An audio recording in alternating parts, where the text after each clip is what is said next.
King Charles III, stepping into the role he's been waiting a lifetime for. At age 74, he's now the oldest new monarch to ever take to the throne.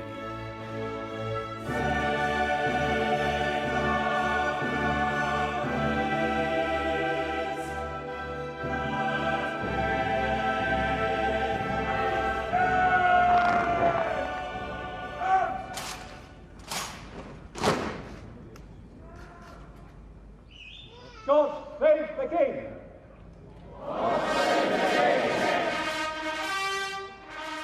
What an enormous legacy the Queen left, and enormous shoes that Charles now has to fill. They are incomparable, aren't they? Someone who came to the throne in their 20s as opposed to someone who has come to the throne in their 70s, at a time at which most people would be thinking about retiring and putting their feet up.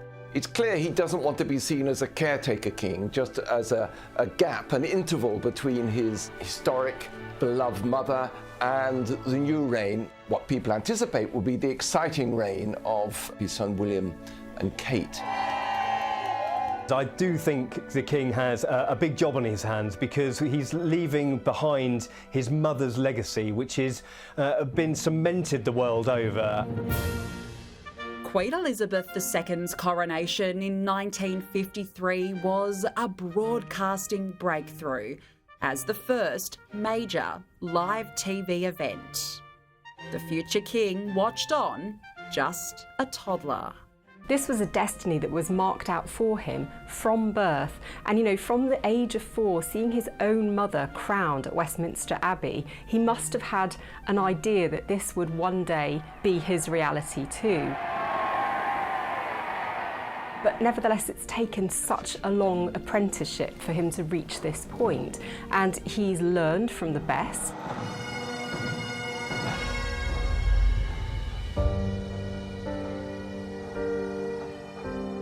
What's interesting about the King, Charles, is that he has never been sitting waiting to get the top job because, you know, too much respect for his mother. And also because he was driven in terms of what he wanted to commit his life to, because he never knew when the day may come when he would become king.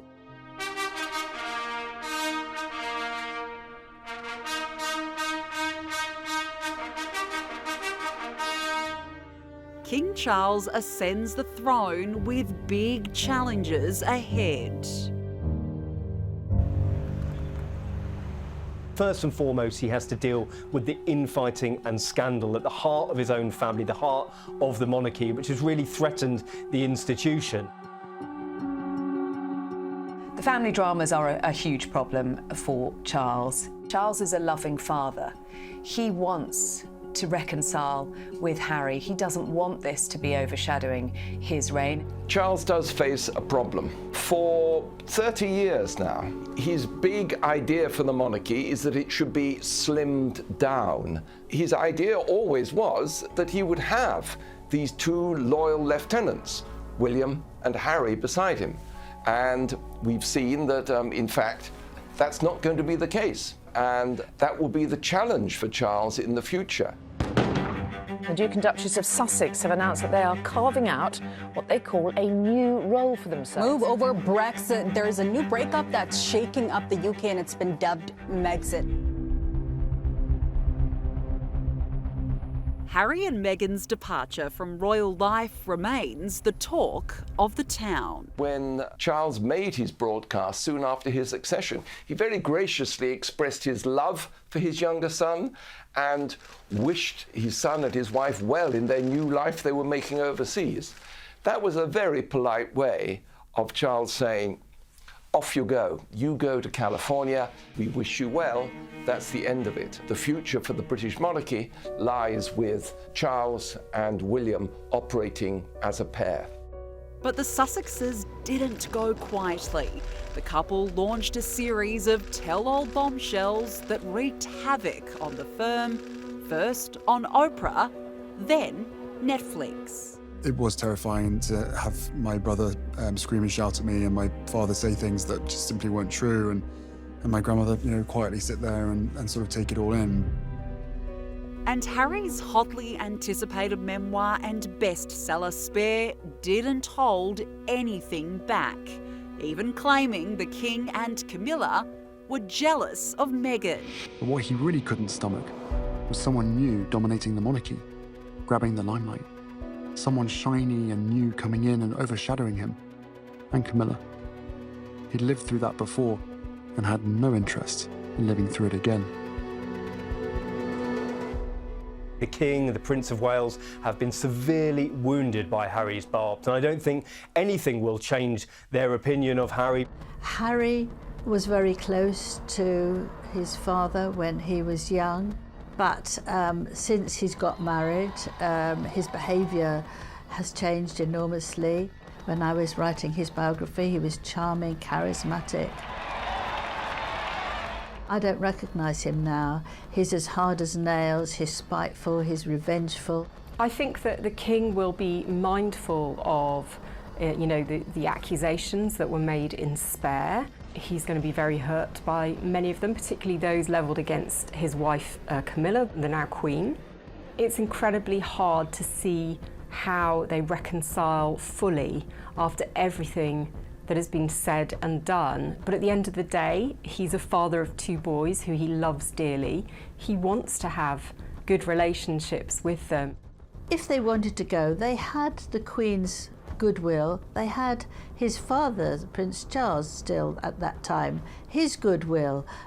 Go and live the lives you want, and he gave them several £1 million to help them settle. If Meghan hadn't married Harry, she would just be some long-forgotten actress who ran out of work just before she reached 40. Now she's very famous all around the world, and she's very rich, and lots of doors have been opened to her. You'd say actually the House of Windsor has got a better record of survival and ruthlessness than the Mafia. It's certainly been at it longer and still seems to be thriving. And given that ruthlessness and the importance of maintaining the institution, it's difficult to see a way back for Harry. It's not only Megxit causing the King headaches, but also Prince Andrew's ties to alleged pedophile Jeffrey Epstein.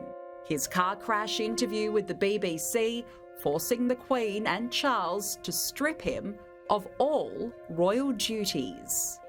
She described dancing with you and you profusely sweating, and that she went on to have bath, possibly. There's a slight problem with the sweating because I have a peculiar medical condition, which is that I don't sweat, or I didn't sweat at the time.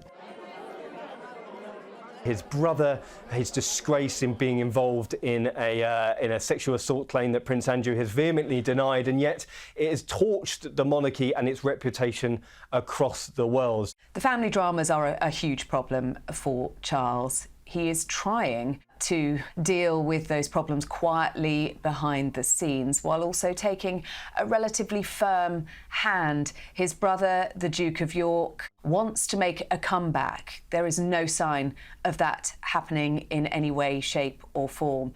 Charles and William are both very firm on that issue.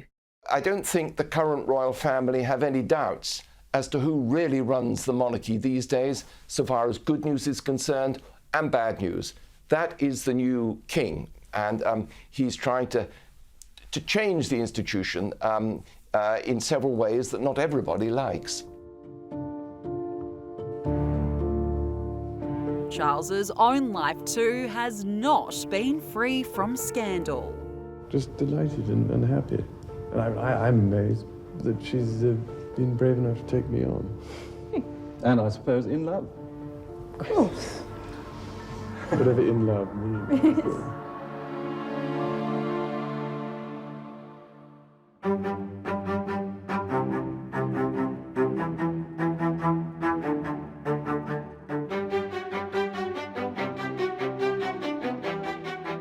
The prince's fairy tale marriage in 1981 to Diana Spencer was the wedding of the century. I pronounce that they be man and wife together, in the name of the Father, and of the Son, and of the Holy Ghost.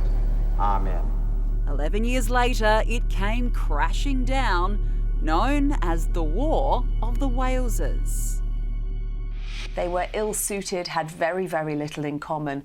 And that fairy tale marriage turned into a nightmare and ultimately a tragedy. And if you look at Charles's private life, it has been soap opera-like at times. It was a disastrous marriage and should never have happened. I have also been told by a very close friend of King Charles that Diana would sometimes lose her temper with him so much that she would hit him round the head, and she had said she saw that when he was saying his prayers before he went to bed.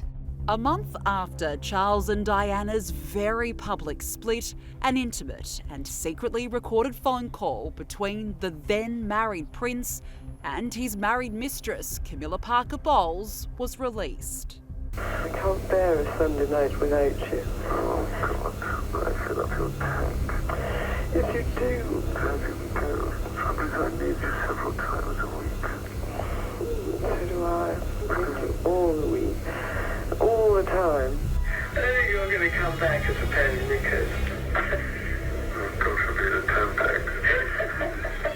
The publication of the Camilla Gate tapes with all their excruciating and embarrassing details, as Charles described wanting to be reincarnated as a tampon. No one can forget that. We learned far more about that relationship between Charles and his mistress than I think anyone would have imagined or wished to. That caused immeasurable damage to his reputation. People prefer to forget what happened in the past. If you bring up the old episodes, the scandal, the time when Charles said his fantasy was to be a tampax inside Camilla, that's not how people like to think about their king. When these private conversations were aired between Prince Charles and Camilla Parker Bowles, I think the real mood music shifted with public opinion towards Charles. They saw him as an adulterer, someone who was living a secret life, and that was really not becoming of a future king. Did you try to be faithful and honourable to your wife when you took on the vow of marriage? Yes, absolutely. And you were? Yes. Until it became irretrievably broken down. Charles's interview with Jonathan Dimbleby was a real watershed moment for him within his life and indeed his future as a king, because people really questioned what sort of morals and what sort of character he had. For someone who was admitting adultery to someone as adored as Princess Diana was a real issue for the British public and the public throughout the Commonwealth. The fact is that through the 1980s and 90s, the world's view of the British monarchy was coloured by the affair between Charles and Camilla and the way in which that had broken up what seemed to be the dream marriage that had started off the 1980s. But Diana, too, retaliated. Do you think Mrs. Parker Bowles was a factor in the breakdown of your marriage? Well, there were 3 of us in this marriage, so it was a bit crowded.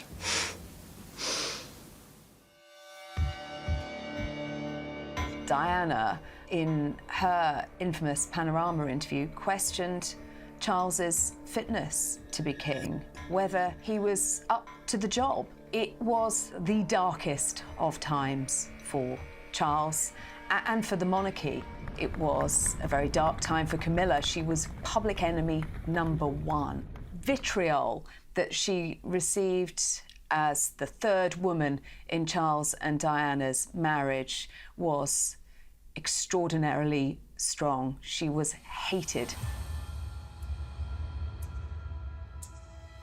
I, Diana Frances, Hi, Diana Frances.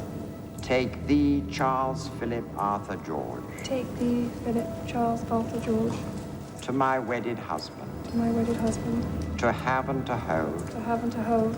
From this day forward. This day forward. Till death us do part. Till death us do part.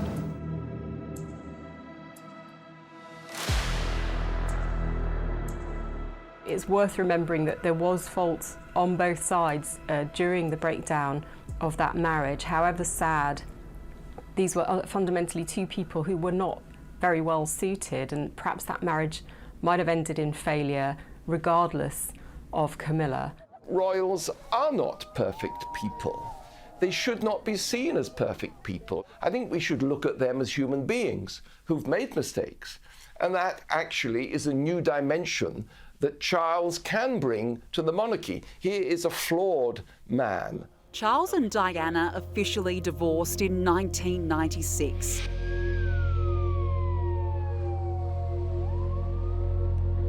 "12 months later, the world would be rocked by the news of Diana's death.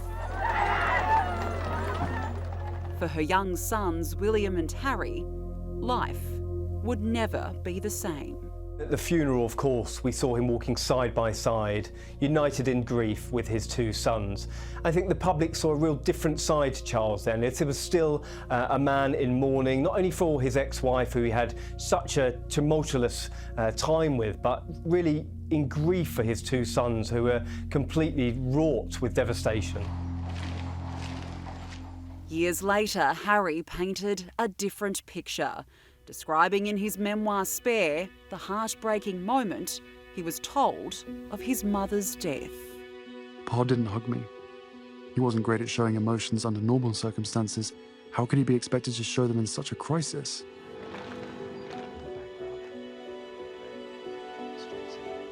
I think that, this one instance that has been recalled by Harry in the book is maybe not representative of the entire relationship.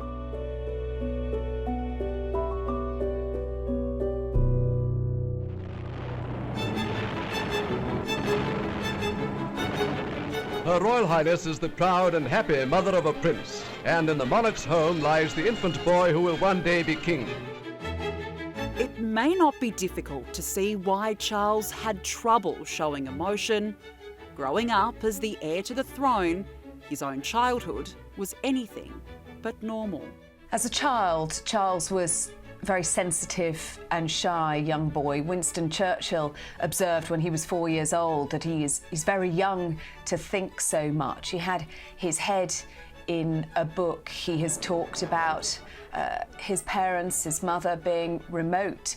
Her dedication to duty meant that she was off on foreign tours. His father was posted to Malta. She was visiting him. He was left in the care of nannies. Prince Charles had not had much attention from his parents. His father felt he should bring himself up as he did, and the Queen believed that her sense of duty overrun what she should do as a mother, and she said at some point later that she really regretted that. At 13, Charles was sent to boarding school in Scotland. Charles has spoken a lot about his education at Gordonstoun and being sent off to this really quite strict and terrifying boarding school up in Scotland. And that had a lasting impact on him. He described himself on many occasions how he was mercilessly bullied at school, boarding school in Scotland, and how he really did not want to go, but it was his path set out for him by his father, and been described to him how he would try and toughen him up and make him a man. But that bullying really continued his whole way throughout his schooling in Scotland, and he was deeply, deeply unhappy, complaining to his parents all the time how he wanted to come home. Timbertop Mountain, Victoria, site of Geelong Grammar's rugged outdoor school. And from early next year, it will have a new student, Prince Charles. His happiest school days, in fact, came when he was at the Timbertop campus of Geelong Grammar School in Australia. He spent 2 terms there, and his private secretary said he had dropped him off as a boy and he took him home as a man. We saw pictures of him logging in the wilderness, a big smile on his face, and he'd spoken about this was one of the happiest times of his adolescence and really gave him that grounding in order to move on further in his later life. In many ways, you can say that the time Prince Charles spent in Australia was when he truly came of age. King Charles has this personal bond with Australia. For him, the fact that he is, for the time being at least, also going to be King of Australia means a lot to him personally.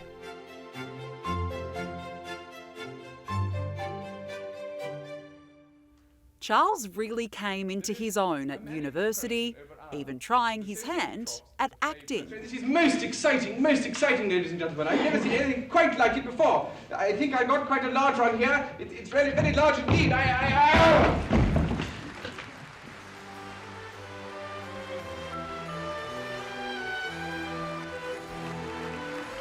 God bless the Prince of Wales, they say. At age 20, he was invested as the Prince of Wales at Carnarvon Castle. The ceremony had all the pomp and pageantry the royals are known for. I think Charles really had the double challenge of being a young man growing up in the media spotlight in a way that previous heirs to the throne hadn't, but also having been brought up in this very traditional, old-fashioned way, being exposed to a world where the media had ever more access to everything he did, and that's been a really tricky path for him to navigate. It's fair to say that any false move by him, any misstep, has been amplified in a way that his mother really never had to encounter. Charles was in demand, his every move captured on the dance floor, on the polo field.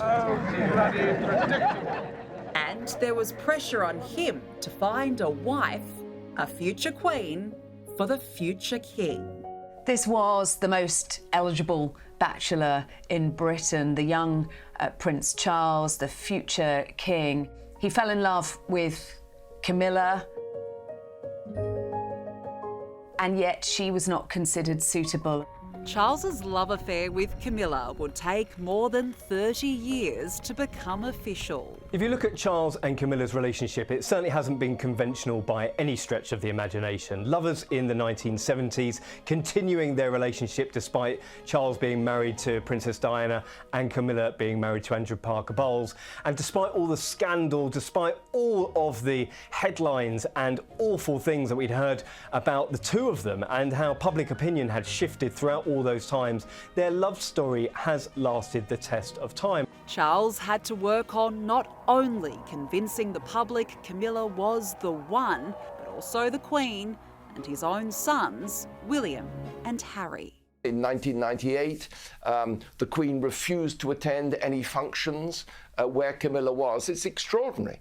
Charles stood up against his mother and father and refused to give her up again. His marriage in 2005 to Camilla, grudgingly accepted at the time, but a monumental PR exercise that has rehabilitated Camilla in the public image. I think that he's entitled to fall in love with someone who he was completely compatible with. The king and now his queen, they have a great kind of rapport, and you know, there were times when one was out and about with them and they would get a fit of the giggles, and you could see that they were really trying hard to control it. You know, they're a great team. As with other members of the royal family, wouldn't it have been better had he been allowed to marry her in the first place?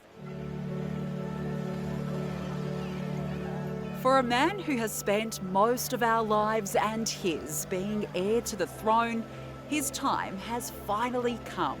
With Camilla, once Queen Consort, now Queen, by his side, he's ready to face the highest profile job in the world. I think this is a man that has finally found his time. He's been waiting in the wings for an inordinate amount of time, until he was 73. He's a man who was very much misunderstood. He was seen as being totally bonkers when he used to talk about organic farming and holistic medicine, for example, and his approach to climate change, making his first speech back in 1970 when this was not a fashionable issue by any stretch of the imagination. Look where he is now. His ideas have come into the mainstream. And I think that having gone through what has been a tumultuous private life as well, he has now earned the respect of the people. They recognise that this is a man who is very serious about the job, who has married the woman that he loves eventually, and who is getting on with it. He's got a very warm heart, and he minds, he cares about things, and you know, that's not going to stop just because he's king. So if he can first sort out the business with his family, he can move on to bigger and bolder projects, and that is certainly something that Charles will want to get off on the right foot. But he definitely has to be a different king. He knows he can't be as outspoken as he has been in the past. He knows he must follow his mother's sort of famous apolitical nature, and that will be very difficult for a man who we know so much about. To be quite honest, as someone who wrote a biography of the Queen and studies of the monarchy as a whole, like a lot of people in Britain, I suppose, I didn't have much time for Prince Charles. One couldn't quite get to grips with him and his various enthusiasms. I have to say honestly that I'm changing my mind as I see the way in which he steps into being king. The apprenticeship has paid off. He's got more self-assurance. He's not going to be thought of as just a caretaker king.